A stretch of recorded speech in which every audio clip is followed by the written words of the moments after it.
SAIC and public at large, welcome to the spring lecture for the Visiting Artist Program featuring international artist Gregg Bordowitz. At the end of our lecture today, we will have a question and answer period. And to ask a question, please use the Q&A feature on the bottom of the screen. We won't be monitoring the chat, so please direct all questions to Q&A. Director of the Visiting Artist Program, Andrea Piero, will recite questions out loud for Gregg to answer. Thank you so much, Andrea and Anya, for working so hard this year. And thank you for pulling this together on such short notice. In this time of uncertainty, we find ourselves looking at models of perseverance. For some artists, being creative in adversity is nothing new. When faculty began to explore remote models of learning, one voice emerged and emphatically said, yes, we can do this. So when our Visiting Artist Program Committee decided to continue our series in this spring, without a doubt, faculty believed Gregg Bordowitz should be our choice. Indeed, he is the artist's artist. By any means necessary is what comes to mind when looking at his immense interdisciplinary canon. And by means, I mean the method, medium, or instrument used to obtain a result or achieve an end. Since the 1980s, Gregg, this writer, artist, and activist, has made diverse works, essays, poems, and books, performances, drawings, sculptures, and videos that explore his Jewish, gay, bisexual identities within the context of the ongoing AIDS crisis. Bordowitz was an early participant in New York's ACT UP, AIDS Coalition to Unleash Power, where he co-founded various video collectives, including Testing the Limits, an advocacy group within ACT UP, and DIVA, Damn Interfering Video Activist. And while developing a visual language capable of communicating harm reduction models to a broad public in his collaborative works, he also made his own videos, television broadcasts that juxtaposed performance documentation with archival footage, role play, and recordings of protest demonstrations.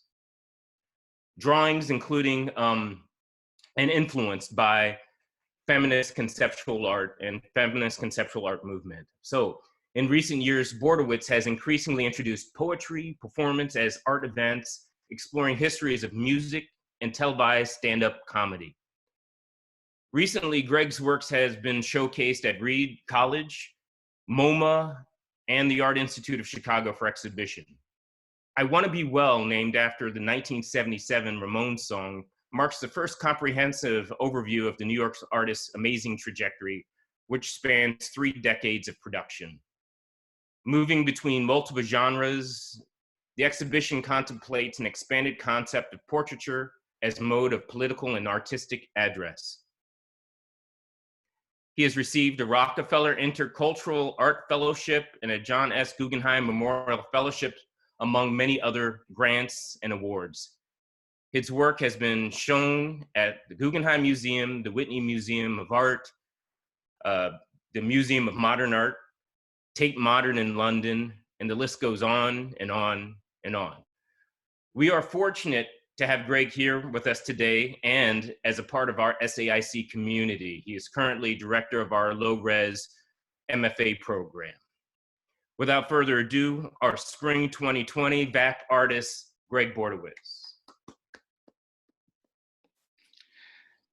Thank you very much, Jefferson, for that very warm introduction. Thank you, Jefferson and Andrea, for asking me to do this. It's my pleasure to share some of my work with the SAIC and larger community. And thank you also to Scott Hendrickson and Anya Jeka and Jeff Ward, especially big thanks to Jeff Ward, who helped me with PowerPoint today. Thanks to you all for being here. Thank you. I want to start before sharing my screen by acknowledging and recognizing that among us, there are people right now who are sick with COVID-19. There are people among us who know people who are sick with COVID-19. There are people among us who have lost others, dear ones, to the novel virus. We're all in the room, whether we're in the room virtually or together. I want to look out directly to you and recognize and acknowledge all of you, all of us who are living with COVID-19 in different ways. Many of us may have been exposed and don't know. There's no testing in New York available right now. I wear a mask when I go out. That's not to protect me, that's to protect others. I assume I may have been infected. This is very familiar to me because I'm a survivor, a longtime survivor of AIDS. I've been living with HIV for over half my life. I tested positive in 1988. That was a principle that we adopted as AIDS activists, HIV activists. We assumed before testing or when testing was not anonymous, and there was great stigma attached to having HIV. I had friends who lost their jobs, were kicked out of their homes. It was a terrible time in the 80s, and I will talk about it. So a lot of us didn't even get tested until there was assurances that it could be an anonymous test. So I was probably infected years before I tested it positive in 1988. But I've been living with AIDS diagnosis, which is not necessarily recognized as such now. Now we talk about HIV disease. In its earliest instances, AIDS was known as the gay-related immune deficiency in the late 70s and early 80s. That was actually due to the ways that surveillance first understood and captured the disease. But in fact, if you look back at the epidemiological record, it's very easy to see now that HIV was affecting many different populations. And we have to question what these categories in epidemiology actually mean. In the context of AIDS activism, there were, X number of gay men, X number of people of color, X number of Latinx people, X number of women. You can be all of those things. So the way in which the epidemiology was shaped was also shaped weirdly on ideas that did not recognize our intersectionality. It goes against the grain of the notion that gay people are people of color and of many different genders and of many different economic standings. I think we're seeing the same thing now emerge with COVID, in that, as was true with HIV, the people who are hardest hit, it seems, as statistics emerge, that the people who are hardest hit are those who are most vulnerable due to economic disparities and social stigma. That's what's emerging. Like the 80s, we have a government who is being neglectful. The Trump White House, in my opinion, is not stepping up and doing its job to coordinate a rigorous and robust national response. There's much varying information.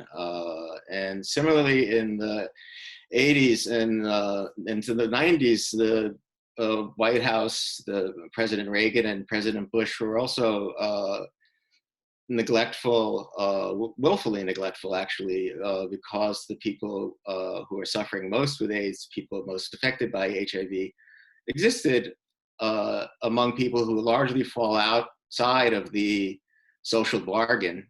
In other words, people who don't necessarily have access to healthcare, or people who don't necessarily have the means to afford expensive drugs, or people who are not within whatever social net we have.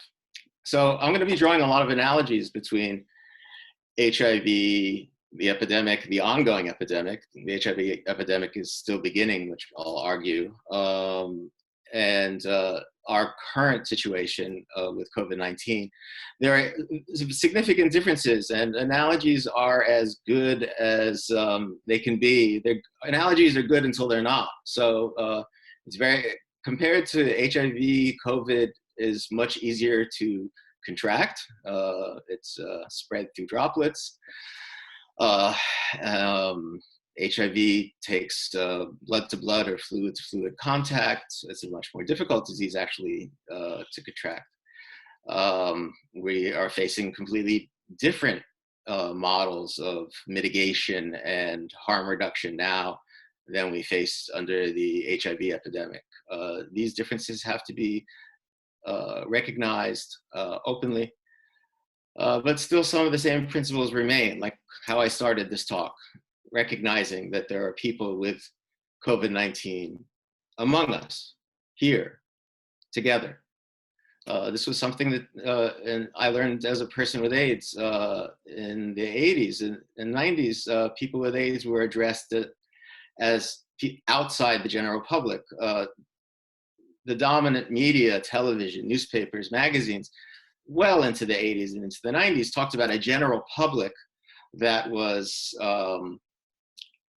threatened by a group of infected people, which were largely socially stigmatized people, like queer people, people of color, poor people, drug users, like I said, women, people who fall out of the social bargain. And I want to defeat that now. I want us to defeat that now. I want us to defeat this notion that there's a group of people who are infected and that there's a general public and that the general public needs to be protected from a group of infected people. It's impossible to do. It's impossible to do during HIV because people who are ill are part of the general public. We are enfranchised. And we led a movement toward our own enfranchisement. And people who have COVID, people who are taking care of people with COVID, people who have lost people to COVID are also part of the general public. We are all part of the general public. We are not outside some threat, some vectors. We deserve care. And the people, one of the greatest lasting historical contributions of the AIDS activist movement was that it placed the people with a disease at the center of a decision-making process about care and treatment. And I think that should be the same for this current pandemic. And it's people with COVID, people who are taking care of people with COVID, the loved ones, and the ones who are ill, who should be at the center of the discussion, not cast outside or represented in a way that does not include us in the general public. I've been making art about AIDS for as long as I've had HIV. I was very young when I tested positive. I was 23, I'm 55 years old now. And I've been making work about HIV, largely autobiographical work, for over 3 decades, as was said. And I've been fortunate to show my work in a recent retrospective that started at Reed College at the Cooley Gallery, curated by Stephanie Snyder. Stephanie Snyder curated I Want to Be Well. The show then went to the Art Institute of Chicago, where many of you saw it, and where I worked with Robin Farrell and Solveig Nelson under the guidance of Van Goldstein to produce a different iteration of the show. And so I'm going to go back and forth in my slides and in my talking between the kind of granular particulars of showing work, actually an artist talk, and also some of the most important issues that we're facing now and now, period, now. I'm going to switch to presenter mode here.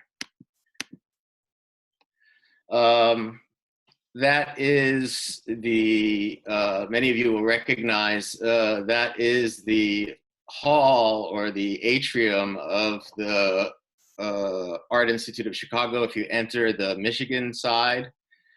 And I was able to place a banner above the Impressionist galleries that said the AIDS crisis is still beginning. And I argue that. You'll see this banner appear many different times in the various iterations of the show and my work.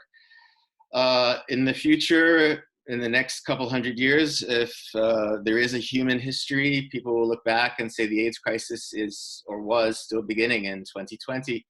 There are around 36 to 40 million people estimated with HIV around the world. Only half or a little bit more are getting access to the life-saving drugs that are keeping me alive since the 90s. We can say that roughly half of the people with HIV around the planet have access to life-saving drugs and claim a huge victory for AIDS activism, global AIDS activism. But there remains the fact that half of the people with HIV around the planet don't have access to these drugs. And Gregg, the bottom is falling. Gregg. Yes? Yes? Can you hit share screen at the bottom of on your screen, because your slides are not being shown? Do you see the button down below that says share screen? 1 second. Share screen. Sorry. So you've just been seeing me talk on and on. That's the medium we're in right now. You have to say this. Share. Okay. And now? Perfect. Thank you. Okay. So I was describing, you heard me describe a banner that was placed above the Impressionist galleries at the Art Institute of Chicago. This is the Woman's Board Grand Staircase. And I really wanted to put this banner up and to talk about how the AIDS crisis is still beginning. The international funding is falling out. I just wanted to do some quick comparisons of statistics now, and talk about the great difference that's happening between the AIDS epidemic and the COVID epidemic, as I said before, which are very, very different diseases, but it's significant to look at some of the figures and numbers. If you go to cdc.gov, you can see that today there are a total of 1,005,147 cases of COVID-19 in the United States. Total deaths are above 57,000. And the disease is spreading with, as you know, a very uneven response and hotspots, rolling hotspots around the country. And it's important to recognize the significance of the ongoing epidemic, as I've said before. Regarding AIDS cases, like I said, there's around 37.9 million or 40 million living with HIV around the world. 1.7 million are newly infected with HIV, or were newly infected with HIV as of 2018. That was in 2018, 1.7 million were infected. In 2018, around 770,000 people globally died of HIV. In 2018, 74.9 million people have become infected with HIV since the start of the epidemic. That's 74.9 million people. 32 million people have died of AIDS since the beginning of the epidemic.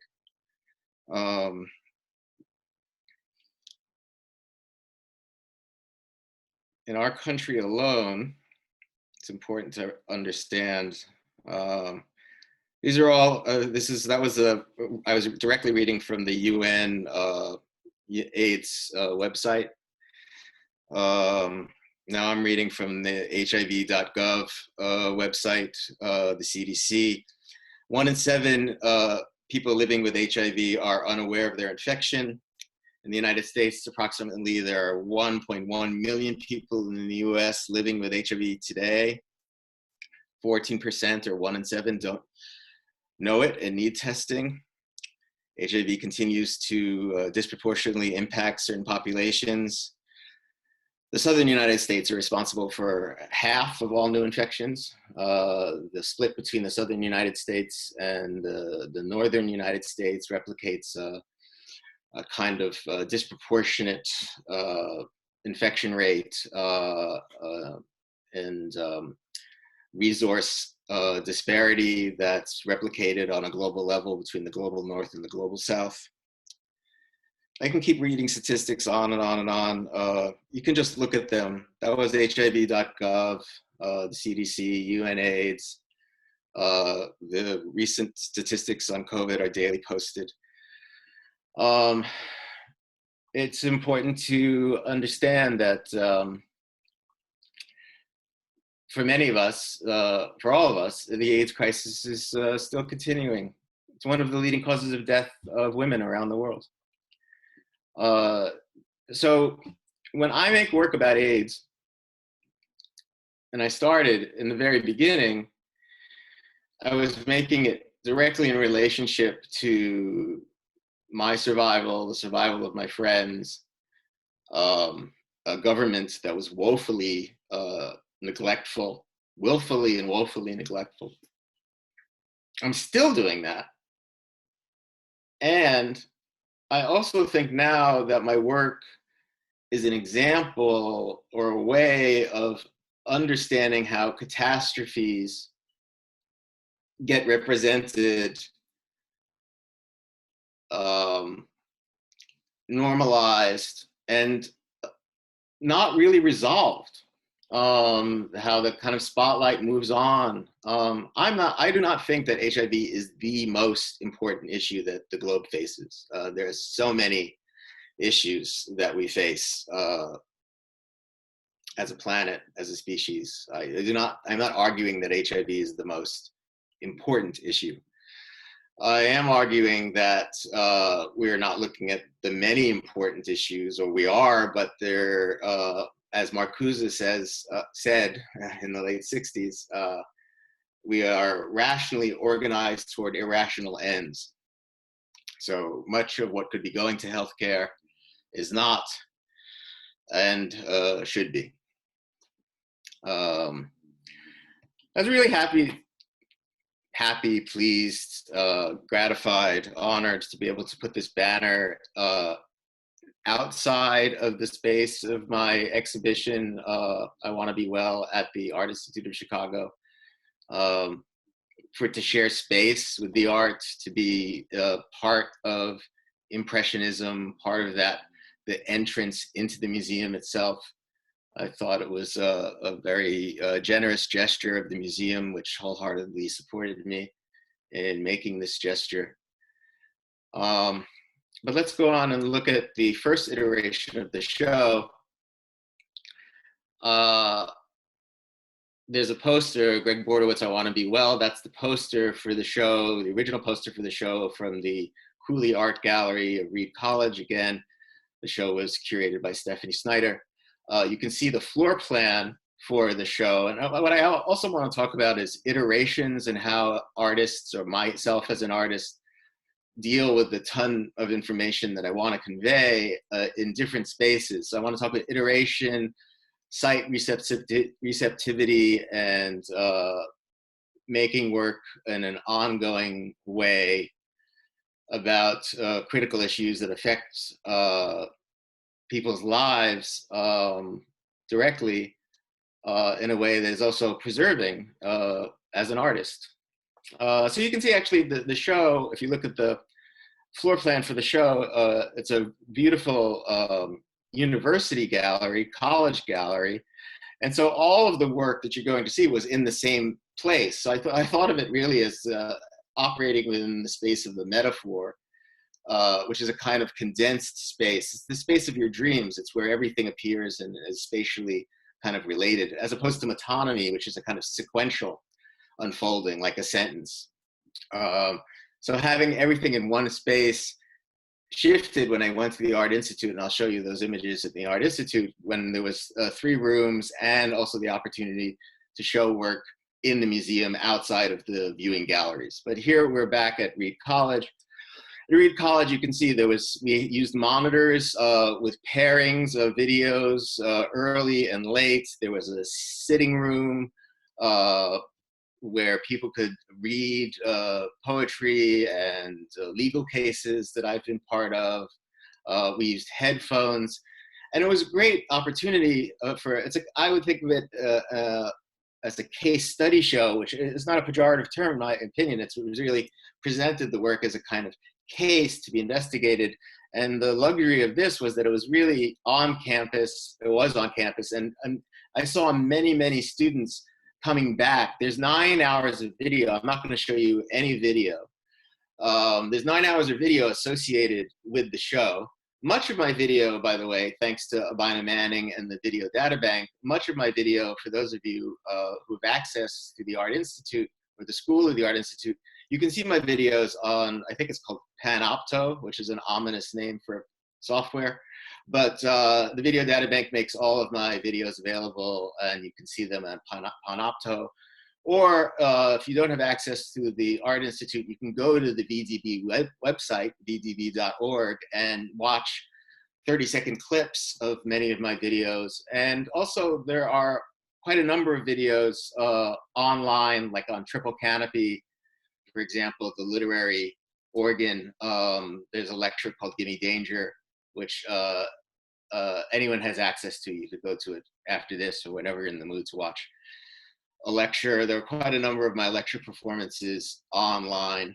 So I'm not going to show any video. I'm going to show some of the sculptures and installations. So this is a race car from an installation called Drive that first showed at the MCA in 2001. I'm going to explain it more later, but you can see the race cars featured in the middle, not installed exactly as it would be installed as an installation, but like I said, here we were operating in the kind of condensed but beautiful space of the metaphor, where all the work existed in view of all the other works in an almost timeless way, because I would walk into the room and see friends, myself, works of art at different stages in my life and career, just by shifting my view, my point of view.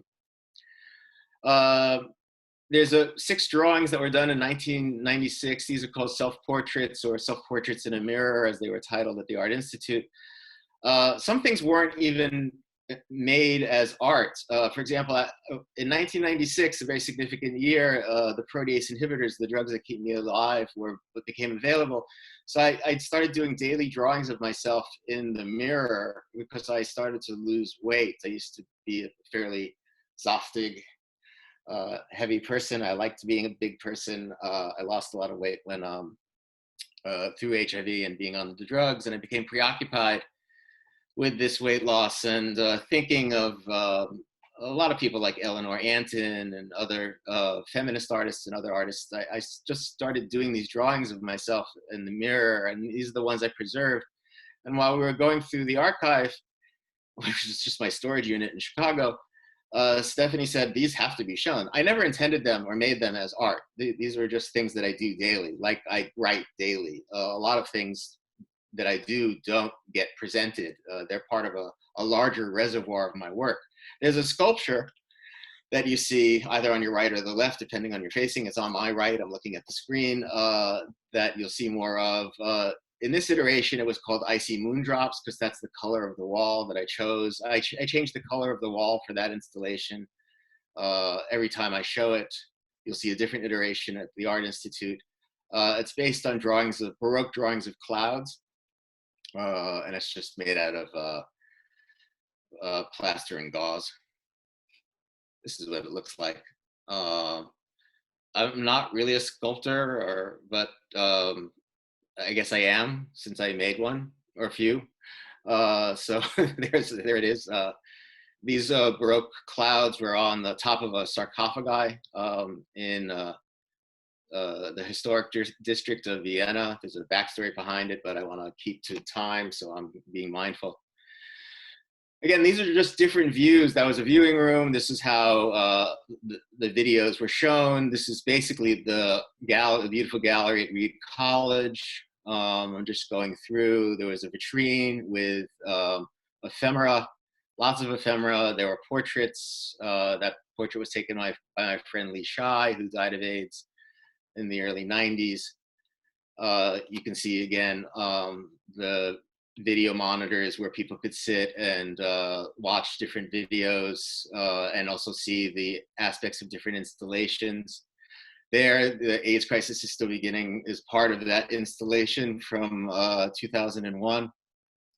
The car itself is an antique soapbox derby car. It's only around 4.5 feet, 5 feet. It's actually the size of a small child's coffin, perhaps. It looks like a pill. It's phallic. I became very preoccupied with NASCAR at that time and how racing cars have their sponsors all over their body. And in the 90s, at that time, you saw the appearance of people with AIDS in the general public in advertisements. That's how we entered into the general public. We went from being seen as vectors of contagion outside of the general public to being consumers, being sold medications. And so I felt like my body was like I was almost wearing the logos of famous pharmaceutical companies. And so I decided to make a kind of figurative sculpture, design a base that would give it an angular base that would give it some sense of progression or some sense of movement. I'm moving between a lot of different things because a lot of my work is often preoccupied with the content of the work. As I started this presentation, I often talk about the stakes that are involved. But I also am a formalist. I think a great deal or a lot about how to put things together, how to condense information into physical objects and the materials that I use. This is just quickly some of the ephemera that was in the ephemera case. In Portland, Oregon, at the Reed College, the ephemera case and the show had a more biographical feel, which I liked a lot. Stephanie Snyder curated this ephemera case. It has Pony Express, which is a magazine for sex workers, Fuse, which was a legendary media arts journal. It has a New York Times article about a group of us who were arrested handing out sterile hypodermic needles to injection drug users in 1991. We won a famous court case that led to the legalization of the availability of sterile syringes for injection drug users. There was lots of pictures and images of friends, collaborators, and then even some drawings, sketches for some of my films. Back to the Art Institute of Chicago. You walk into the Art Institute of Chicago, that was last year this time. And then you see that banner.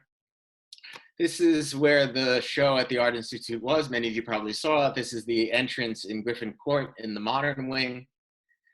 You enter the doors and there you are, and you're in a much more spacious setting and a much more different problematic for an artist who works very collaboratively with curators. So I worked very collaboratively with Stephanie and continue to, Stephanie Snyder. I worked very collaboratively with Robin Farrell and Solveig Nelson of the Art Institute of Chicago on this installation, as well as Ann Goldstein. And there was a lot more space and several rooms. So now I could deal with the work sequentially. So the notion of metonymy rather than metaphor became operative. What do you see first? How do you stage something in a sequence and not necessarily default to chronology? So you walked in and there was no didactic. I actually put the didactic, you'll see further back in the installation. You just walk into this installation with the race car that has the logos of the 40 or so pharmaceutical companies that were making drugs at that moment. Far in the distance, you see a clock, which is set to Cape Town time. On the other side, there's the car, there's the banner. That's looking down the hallway at another iteration of the cloud sculpture, which was called Kaisergruft at the Art Institute.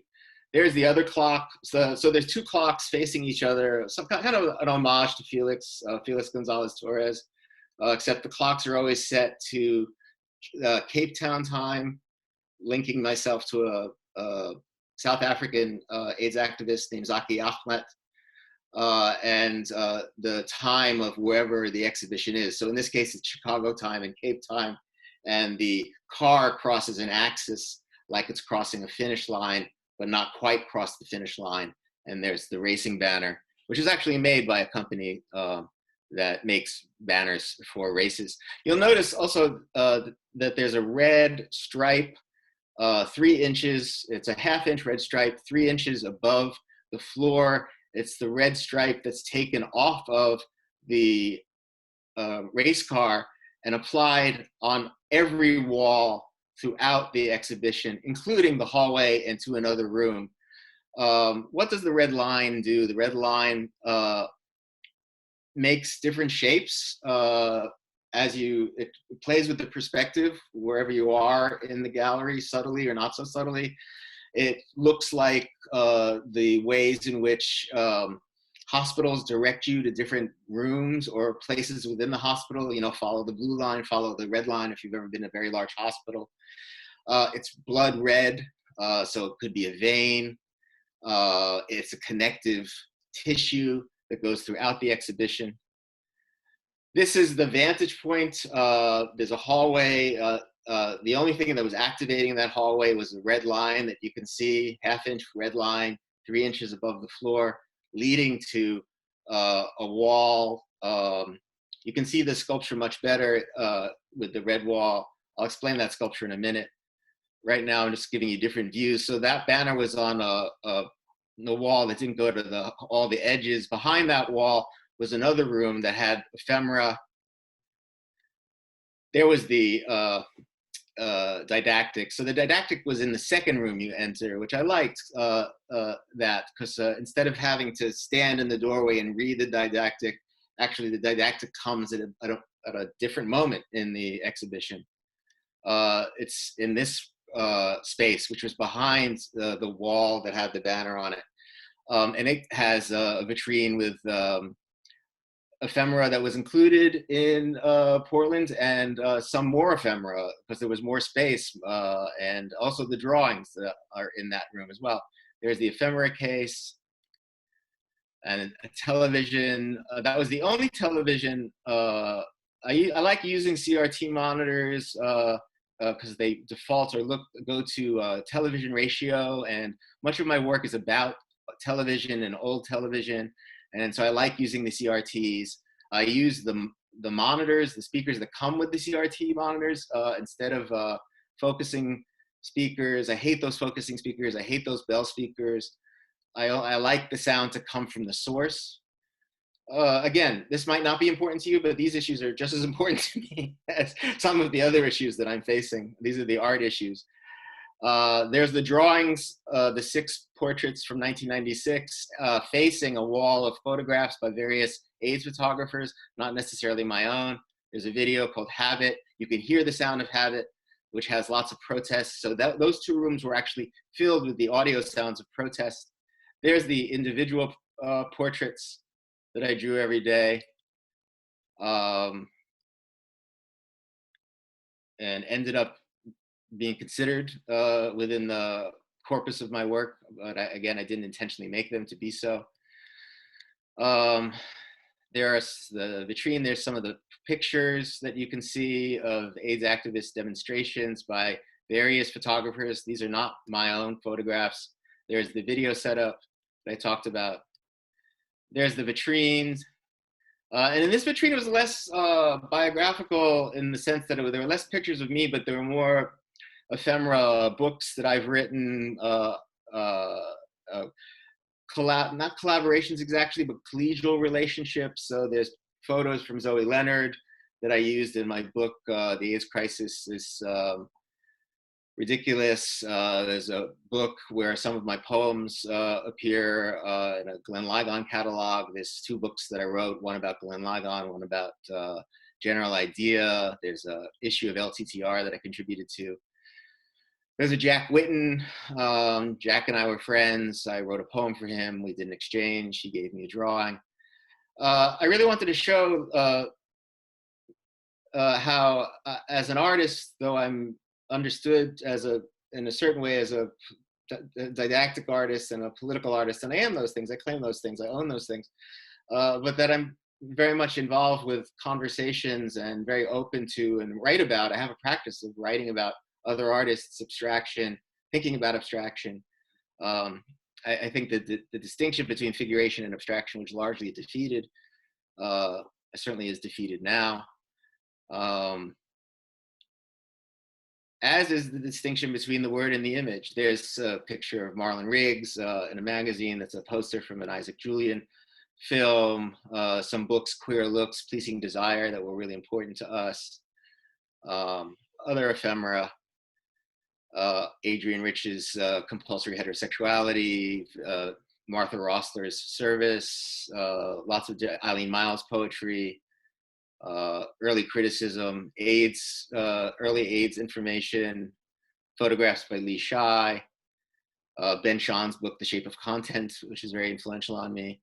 So it was really important for me to be able to share these important coordinates for my development. And you'll see that this becomes a theme. My friend Zoe Leonard, who saw the show in Portland, wisely observed that the show was really about portraiture. And I never really thought of myself as a portrait artist before. But actually, a lot of these works do figure as portraits, whether or not you're seeing a face or not. So I figured the ephemera and the figurative nature of my sculptures, the way I make my installations in proportion or relational proportion to the body, the way I actually do represent people. A lot of my videos are direct address, cameras pointed directly at my friends. They're based on a kind of conversational ethic or ethos. Intimacy is very important for me to represent, particularly in my videos. So you're entering the hall. See, there's the Cape Town clock. You're entering the hall, and the only thing that's activating in the hall is the red stripe. And you go closer, and this is now called Kaisergruft. It's the same sculpture made out of plaster, based on drawings of Baroque clouds. Behind it, on the dried blood red wall, is a diagram of that I made in my notebook of David Hume, the Enlightenment philosopher's book on the Passions, the book of the Passions in the Treatise on Human Nature. I don't expect anyone to really get David Hume from this. I don't even know if people get that those are Baroque clouds. This is made in the 2000s. It first showed at Suburban in Chicago, and we decided to make a red pedestal for it, a kickstand. There was lots of debate about alarms and putting tape on the floor, and as an artist, I don't like that. So in the end, I made these choices to not really secure a lot of the work. The car is resting on a stand that has a slight divot for the wheels. This is just resting on a kickstand. This sculpture, this plaster sculpture. This was the wall of, there you see the sculpture again. Oh, I'm sorry, I'm going backwards, that's why. Okay, so you turn the corner, and actually what was built in the Art Institute, which was kind of a brilliant idea, and it originated with an idea by Ann Goldstein, was to build a viewing cube that had 4 viewing stations or viewing rooms, like chambers, 4 chambers in this kind of cube, which was beautifully executed and built. People actually came to just tour the video cube because the sound was so great. It was dead. You could hear the sound outside, but once you went inside the individual rooms, you only heard the videos that were playing, which is kind of a remarkable feat. And again, the videos only played from speakers, not from speakers either on the wall or speakers directly from a CRT monitor. All the early 80s videos I showed on the CRT monitors because I was interested in that ratio. I used to shoot video because of that aspect ratio. You know, the aspect ratios are different. In fact, this red square is the aspect ratio of old television, 4:5. And I wanted it to be that way. Oops, sorry, I'm going ahead.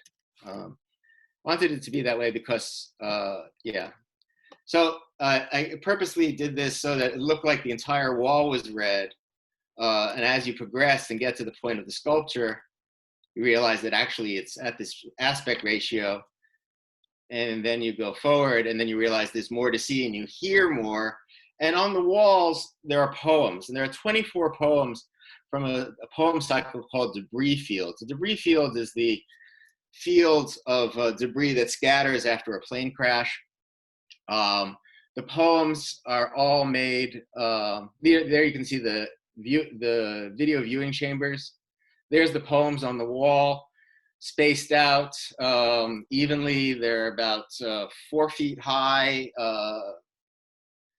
or so. And also they're kind of adequated or related to the body. You could read one if standing in front of one.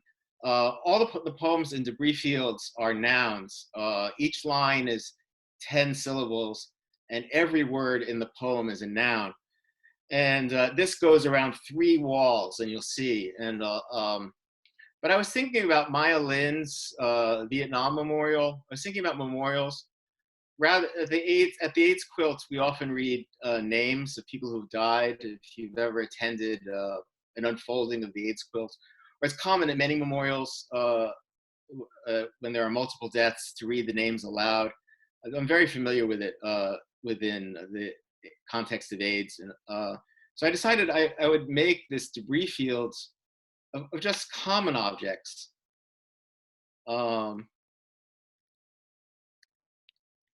Trying to get to where the poems are. Well, they're all just common objects. There's images of the poems early, and I used this 10-syllable line and created 24 poems. And it's an interesting proposition because I published those poems in a book, and I published some of them in a catalog, but I really wanted to turn poetry into a visual installation. And so therefore I had to think about, okay, so how do words appear as sculpture? And immediately I thought of Maya Lin's Vietnam Memorial and with the names of the Vietnam War dead.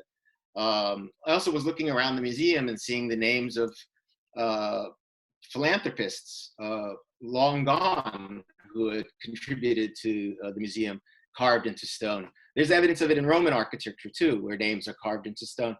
So these debris fields sat on the wall in that kind of way, and you can see them barely on the wall. There's the red line continuing. That's the other side of the video cube. If you go through down the hallway, reading the poems, there's one of the poems. Kitchen, table, intimacy, letter, poems, possessions, tether, mouth, anus, lovers, speech, fucking, origination, questions, race, propriety, property. I usually actually read these very slowly, like I'm pronouncing the names of the dead. But I just wanted to give you a sense of the ways in which these nouns arise. This leads to the back of the exhibition. The back of the video cube is my library from 1986 to 2013. I had my library in storage in Chicago, and I realized that a library too is a portrait. I've always thought of the library as a kind of an impersonal portrait. It's a record of a reading life. It's a record of research. It's also is reproduced at my friends' houses. When I go to my friends' houses, I see they have a lot of the same books, and and it makes me realize that I'm part of a generation. When I go to people of different ages, there are different books.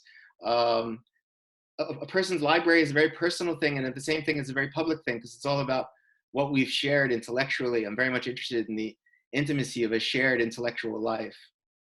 And so I was very happy that we were able to design something where I could actually show my library and people could look at the various titles.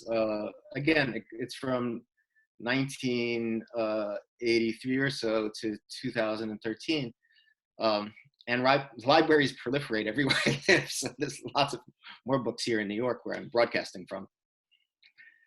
That's what one of the video rooms looked like. Actually, that was the theater. The red line led outside of the oh, there's just more pictures of the library. There's the poems you can see faintly facing the library. The red line is all around. It leads out into the hallway. The red line, if you look closely, is on the garbage can. It's on the wall. It's actually on the glass doors between separating Griffith Court and the original museum, leading to the video viewing room, where 2 films, Fast Trip, Long Drop, and Only Idiots Smile, were showing on a schedule. I make videos. For a long time, I didn't show videos in museums, frankly, and I don't edition my videos. I still distribute them through the Video Data Bank. It's a very important principle to me. Videos are in a medium that can be shared easily and can circulate through the world like books.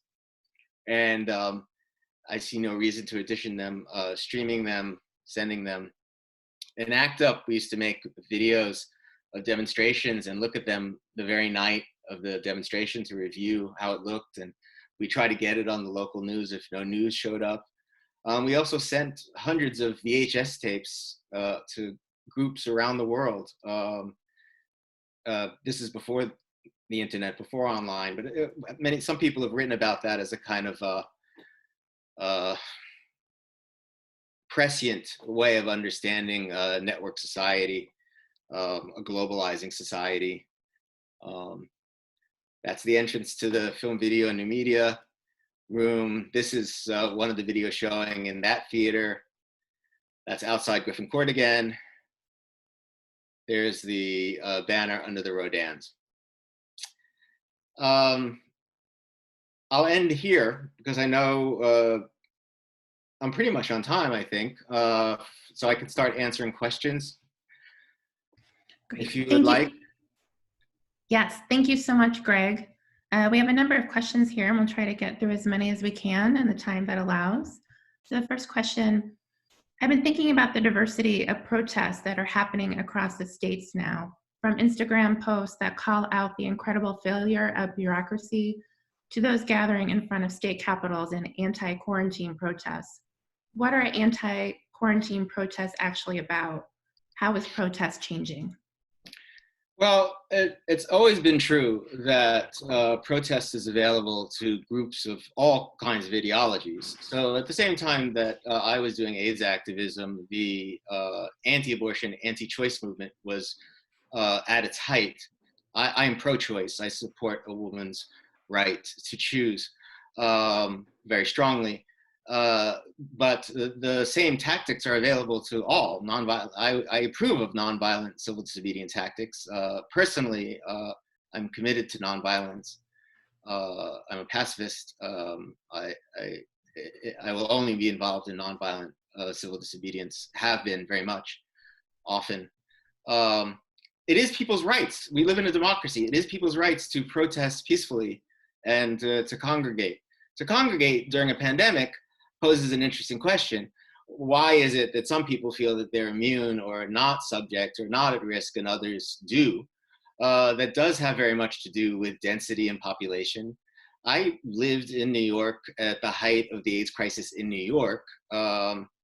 We were losing, at the beginning of ACT UP meetings, the AIDS Coalition to Unleash Power, which was the activist group I was part of, at the beginning of every Monday night meeting, there would be 2, 3, 5 people named who died that week.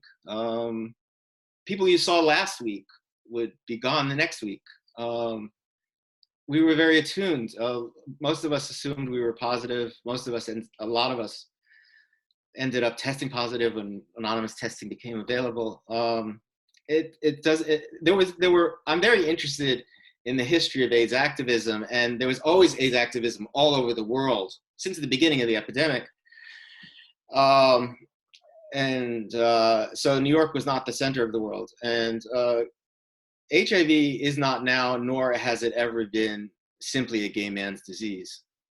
And the history that is currently appearing misrepresents actually the diversity of people who are and continue to be and were disproportionately affected by HIV. People who are congregating now, COVID-19, if they're doing it peacefully, they are putting themselves at risk. I blame the government. I blame a lack of coherent messaging. I blame a president who was at war with his own advisors. On a personal note, it's very strange for me to see Anthony Fauci standing next to another Republican president now. I spent the 1980s and 90s watching Dr. Anthony Fauci stand next to Reagan and Bush. And Fauci, Dr. Fauci, actually in a recent Washington Post interview, admitted that he learned a lot from the AIDS movement. We met with Fauci many times, ACT UP, and Larry Kramer, a very significant AIDS activist, and many other AIDS activists formed a relationship with Anthony Fauci, where he understood that you had to place the people who are most affected by the disease, the infected, in the decision-making process about the disease. I think we're facing tremendous economic hardship. I'm not an oracle or a mystic. I'm just an artist, and I'm trying to put this into form in different ways. Now I'm doing it in this medium. I don't know why. I can't explain, except that if I speak to some people in different parts of the country that are not hotspots, they're not experiencing what we're experiencing. I'm here sheltering in place in Crown Heights with my partner and our dog. And I think like 4 people were taken away by ambulance on our street in the past week. I know 5 people who are sick with COVID in various ways. Only 1 has been able to get a test and tested positive. The streets are empty. The Asian grocer down the street, even though it's open and has a lot of food, is suffering greatly from racism. People are not going into that grocery. I don't know why, actually. I'm not an oracle, or I think people are very desperate for work. I think mitigation is going to be a part of our lives for a very long time. We don't really know. I don't really know. I'm reading the same sources that you are, so I should shut up on that question. Next question, Greg. What work do you think is important for student artists to be doing now? How can we stay connected to our communities and queer families amid quarantine? What advice do you have about cultivating writing practices? Well, writing practices are great. You could write in groups. I love writing with groups. Sometimes you can just sit together and write silently and take turns reading to each other or not. One of my favorite forms of a writing group is just sitting together and writing, and then taking turns reading if someone wants to read or someone wants to have the work read, and not saying anything. No criticism, just listening, just hearing what people have to say, writing every day. Writing is a discipline. I try, it's my ambition. Most days I wake up and I write a little at the end of the day. And we do have the internet, so you can post writing, and it's a very easy, if you want people to read your writing, you just have to post it. What work should people be doing? People should be doing the work they feel an inner necessity to make. There's no propitious moment to make art. Art abides in the present. The urge to make art is irrepressible. Art contributes a vital aspect to cultural and social life. Art contributes a great vitality to our lives. If you make abstract paintings, make more. If you make socially oriented work, make that work. Do both. If anything, I've tried to be an artist that freed himself to do whatever I wanted. This was under the banner of postmodernism. For me, I write, I make sculptures, I make films, I perform. Performance is a huge part of my work. There were performances in Portland and in Chicago. Some of you probably saw them in the new museum here called Some Styles of Masculinity. I didn't even touch on that. But I think it's really important. I learned a lesson. I was very militant in my 20s and was really like to the barricades. And I think actually looking back, I'm very moved by my many friends, like Frank Moore, for example, painter who stayed in their studios. The people who stayed in their studios during the AIDS crisis when they were sick and they knew they didn't have very long. People who were not, who were mid-career, people who were continued making their work in the face of mortality. That's very moving to me. There's no right work to make. If you can work, if you can make work, if you feel the need to make work and share it, and figure out your own ways to disseminate it. Have group shows online when there's mitigation, and we're able to go out again. Mount your own exhibitions and shows. There's no litmus test for art. I don't fall for that anymore. I just think it's very important to make art, and all art contributes. Can you please address stigma associated with HIV, and if you see it analogous to COVID-19 or not, and how to survive the trauma of discrimination? I don't know if you ever survive the trauma of discrimination. I think you cope with it. One, I've tried to build a life in many different areas along the many different intersections of my identity, where I feel enfranchised and seen, heard. The community is the answer to that, to be active and to be part of communities, many different communities. Going back to the art question, I think the most radical thing that art can do is to create audiences that have never imagined themselves as people together before. So one of my earliest videos that I made with a collective called Testing the Limits, we went to all 5 boroughs in the 1985-86, went to all 5 boroughs of New York and videotaped, recorded people doing HIV work, either for injection drug users or gay men or various populations in the different boroughs. And our idea was if we could just quickly edit all of those activities together and then show all those people their combined activity in the space of a hard cut, you would be able to create a kind of AIDS constituency, an HIV activist audience. And I still think that's the most radical thing any art does. And abstraction does this too. Any kind of art can hail and welcome people who don't really necessarily imagine themselves together, either in wonder, in fascination, in terror. These are how the different genres work. This is how the passions work.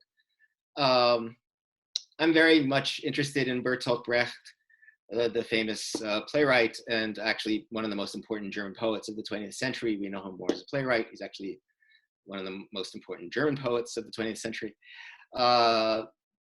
Brecht said of theater that the justification for art is enjoyment. That's the first justification for art, but it can do so much more than that. So this dichotomy of work that you enjoy or don't enjoy, art is a bitter pill. I reject all of that.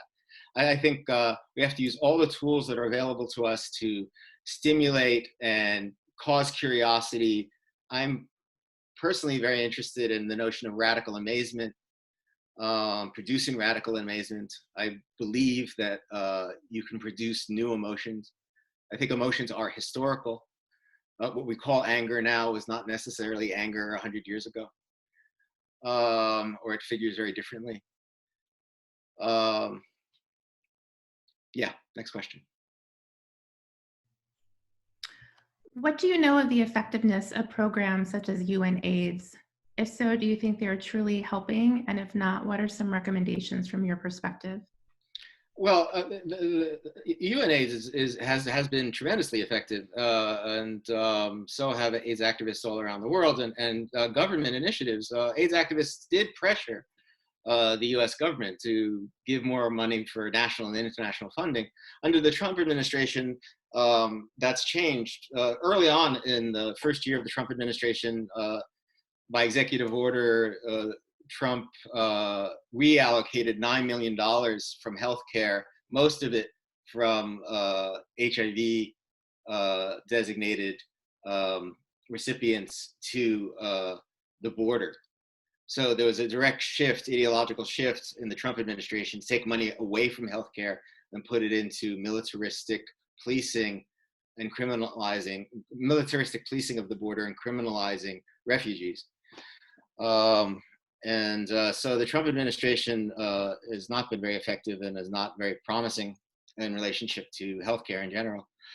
But you can criticize UNAIDS. There's many critiques of UNAIDS, but the fact is that half the people on the planet, almost half the people on the planet, do have access to life-saving drugs. That's due to AIDS activism and in part due to non-governmental organizations, which we have to support. Especially now at a time when our government, the US government, particularly the Trump administration, is anti-institutional. It's a scorched earth policy. The Republican policy at this point is a scorched earth policy, trying to ruin institutions, ruin any social safety network whatsoever. It's a very interesting time to be involved or interested in the notion of institutional critique. We have to be very thoughtful about what constitutes institutional critique at this moment, because institutional critique is invested in the institutions. The institutional critique that I came up, when I was in my youngest incarnation as an artist, I was associated with a group of second-generation institutional critique artists. We didn't want to destroy the museum. We wanted to uphold what is a rather conservative, one could say bourgeois policy of granting access to culture to everybody. Actually, the bourgeois gave us a lot. They gave us common literacy. They gave us public schools. They gave us the post office. They gave us museums. I'm a Marxist, but it's a Marxist analysis that leads me to understand that actually we inherited a lot from the notion of a public commons, which initially comes out of a notion of entitlement, but can be extended and should be extended to a far more inclusive extent. My beef right now is not with UNAIDS. My beef is with right now is with the U.S. government in particular. Institutional critiques are important. Even our own institutions should be critiqued in a way that are generative, helpful, and nonviolent. What are your concerns for the fragile cultural ecology of New York City and how it might be affected by the present crisis? Gentrification had presented serious challenges, but now this essential center of art faces new threats for the communities and producers we care so much about. Yes, it's true. And that was also said of AIDS. I don't really have an answer to that question. It's horrifying. There's so many people out of work, so many people I know out of work. My show, I was supposed to have a show at the MoMA PS1, that show that you saw, I Want to Be Well. I don't know if it will show or not. That's not a tragedy. I mean, I'm sad about it. That's not a huge tragedy, but what I'm trying to point to is the fact that MoMA just laid off most of its education department and a huge number of people who work at PS1. It's the same is the case with the Metropolitan Museum of Art. The galleries are struggling. Artists are struggling, and yet I think, like I said, there's no propitious moment to make art. We make art with what we have at hand in the present, because we have to make art. Don't get me going down this road. I'm not very hopeful. I'm not. It's like we are going to suffer and continue to suffer from this pandemic. Not only accumulating infections and rolling infections, but the economic damage, the social damage, and this might be our new normal. There's a link to the climate change, not exactly climate, because climate doesn't necessarily affect the virus, COVID, as we understand it, but the ways in which 20th century pandemics have unfolded due to greater travel, greater displacement of people. It's an unprecedented number of people displaced all around the world. There's an unprecedented amount of travel. And new viruses are emerging because humans are occupying more and more space and driving other living creatures, animals, into smaller and smaller spaces. So diseases, zoonotic diseases, like this one is, that jump from one species to another, could become more frequent because animals are sharing less and less natural space, less and less space of the environment. Humans are expanding and sharing and occupying more and more space in the most inefficacious, unsustainable ways. I don't know. All I can say is that there's this book that I really like, which is going to sound like a real bummer, but it's actually a really terrific book called Learning to Die in the Anthropocene. I'm forgetting the name of the author, and I can't look it up at the moment. We read it in the residency. It's actually a really tough look at what it means actually, and the fate of the importance and vitality of meaning during these crisis times. I wish I could remember the name of the author, but the title of the book is Learning to Die in the Anthropocene. That's an excellent book. If anyone knows the name of the author, you can put it in the chat. I believe the arts provide the openings through which imaginative new construction and meaning can emerge. What kinds of meanings do you think will be constructed after the COVID-19 crisis? I can't say. I'm a firm believer in what Gertrude Stein said, that nothing changes but the thing seen, and that changes the composition. So I don't believe in progress. I don't think art is going anywhere in terms of its development. I just think art changes according to historical circumstances and what is before us, at hand, before our senses. And I can't predict. I know that I'm going to continue to make work. I know that my work is changing now. Even this, the medium, the way I'm talking to you now, I must say, I must make some assessment of this medium that we all find ourselves using. This medium actually points to the defeat of the distinction between the word and the image. Which has priority, the word or the image, was a very important aesthetic question for the 20th century. It's one of the underlying questions that circulated around conversations concerning abstraction and figuration, which has priority, the word or the image. And it's also a theological question. And that's been defeated because you're seeing an image of me that's being sent to your devices. But actually what you're seeing is a code, which is a set of symbols and words and dots, slashes, zeros and ones, logarithms, sent from a device to another device and then reproduced on that device ad infinitum. So what is the substance of this image? What is the materiality of this medium? This is a very important question. It's something that's definitely going to affect us. It's affecting us socially already in terms of our intimate relations with others.